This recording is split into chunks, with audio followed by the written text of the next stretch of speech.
আসসালামু আলাইকুম। সকলকে আফিফ জার্মান হোম মেডিকেলে স্বাগতম। বন্ধুরা, আজকে আমরা শিশুদের একটি রোগ সম্পর্কে আলোচনা করব। সেটি হচ্ছে শিশুর কর্ণশূল শিশুর কানে ব্যথা। শিশুর কানে ব্যথার ক্ষেত্রে আমরা সর্বপ্রথম যেই মেডিসিনটি চিন্তা করতে পারি সেটা হচ্ছে ফালসেটিলা। শিশু যদি খুব শান্ত হয়, ভদ্র হয়, নম্র হয়, খুব কোমল স্বভাবের হয়, তাহলে আমরা ফালসেটিলা ওষুধটি চিন্তা করতে পারি শিশুর কানের ব্যথায়। এরপর হচ্ছে ক্যামোমিলা। শিশুটি যদি ক্রোধী হয়, জেদি হয়, বদমেজাজি হয় এবং ঝগড়াটে হয়, সেক্ষেত্রে আমরা ক্যামোমিলা ব্যবহার করতে পারি। শিশুর কর্ণশূলে আরেকটি মেডিসিন হচ্ছে বেলাডোনা। কর্ণের মধ্যে দপদপানি ব্যথা যদি হয় তাহলে বেলাডোনা ব্যবহার করতে পারি। ফালসেটিলা সম্পর্কে আরেকটু আলোচনা করা যায়, সেটি হচ্ছে কোমল স্বভাবের কারণে ফালসেটিলার ক্রন্দন করবে, অশ্রুপাত করবে। ফালসেটিলার স্বভাবটি হলো রোগীর হৃদয়টি বড়ই কোমল এবং সে স্নেহপ্রবণ। পালসেটিলা ভদ্র, নম্র, ধীরস্থির এবং কফ বা শ্লেষ্মাপ্রবণ।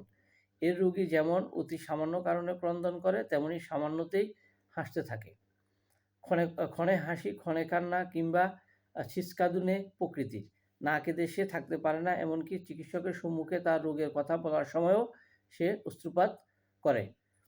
পালসেটিলা আদর করা পছন্দ করে। এর রোগী একটু মোটাসোটা হয় এবং বাহ্যিকভাবে মনে হয় না যেন তার কোনো রোগ আছে। এই রকম যদি বৈশিষ্ট্য আমরা পেয়ে থাকি, তাহলে আমরা ফালসেটিলা ব্যবহার করতে পারি।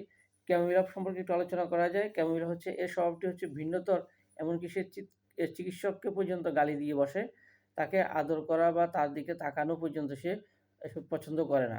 ক্রোধ, জেদ এবং বদমেজাজের কারণে প্রকাশ্যে পায়ে পা তুলে কলহ করার চেষ্টা করে।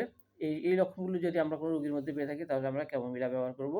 বেলাডোনার ক্ষেত্রে এই রোগী পিত্তপ্রধান হয়ে থাকে, রসপ্রধান, থলথলে, স্থূলদেহী, সামান্য কারণে উত্তেজিত হয়, তেমনি সুস্থ অবস্থায় বেশ আনন্দের সঙ্গে দিন কাটায়।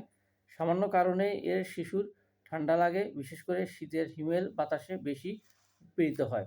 সুতরাং শীতকাতর এই মূল্যবান ওষুধটির সম্যক পরিচয় যেমন জানতে হবে, তেমনি এর নির্ণায়ক লক্ষণগুলো, যেমন রক্তিমতা, রোগের হঠাৎ আক্রমণ, কিছুক্ষণ থাকে আবার কিছুক্ষণ পর চলে যায়, শয়নে পীড়ার বৃদ্ধি। এই কথাগুলো মনে রাখলে এবং এগুলো যদি মিলে যায়, তাহলে আমরা শিশুর কর্ণশূলে পালসেটিলা ব্যবহার করতে বেলাডোনা ব্যবহার করতে পারি। সাধারণত শিশুর কর্ণশূলের ক্ষেত্রে ফালসেটিলা, ক্যামোমিলা এবং বেলাডোনা এই তিনটি ওষুধই খুবই গুরুত্বপূর্ণ। যদি লক্ষণ অনুযায়ী যে ওষুধটি আসবে, আমরা সেই ওষুধটি প্রয়োগ করব। ভিডিওটি দেখার জন্য সকলকে ধন্যবাদ। আমার ভিডিওটি ভালো লাগলে লাইক, কমেন্ট, শেয়ার করবেন এবং আমার চ্যানেলটি সাবস্ক্রাইব করবেন। ধন্যবাদ। আসসালামু আলাইকুম।